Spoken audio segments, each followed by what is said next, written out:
Iran அணு ஆயுதம் தயாரிக்கும் நிலைக்கு மிக அருகில் வந்துவிட்டதாகவும் இன்னும் சில நாட்களில் ஈரான் 12 வரையிலான அணு ஆயுதங்களை தயாரித்துவிடும் எனவும் ஈரான் அணுகுண்டு தயாரித்து விட்டால் அது தங்களது இருப்புக்கே ஆபத்து என்று கூறிதான் இஸ்ரேல் ஈரான் மீது கடந்த ஜூன் 13 அன்று தாக்குதலை ஆரம்பித்தது.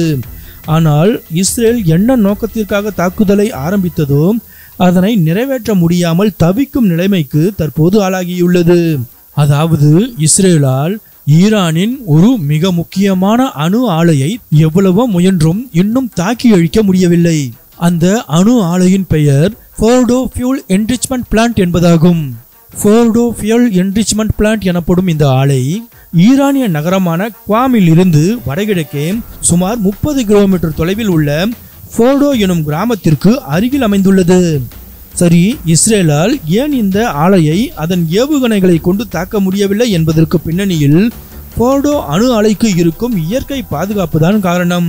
ஃபோர்டோ எரிபொருள் செறிவூட்டல் ஆலை ஒரு மலையின் அடியில் ஆழமாக கட்டப்பட்ட மிகவும் பாதுகாப்பான அணுசக்தி நிலையமாகும். மேலும் இது அனைத்து பக்கங்களிலும் உயரமான சிகரங்களால் சூழப்பட்டுள்ளது. இதன் மலைப்பாங்கான நிலப்பரப்பு மிகவும் மேம்பட்ட குரூஸ் ஏவுகணைகளை கூட பயனற்றதாக்குகிறது.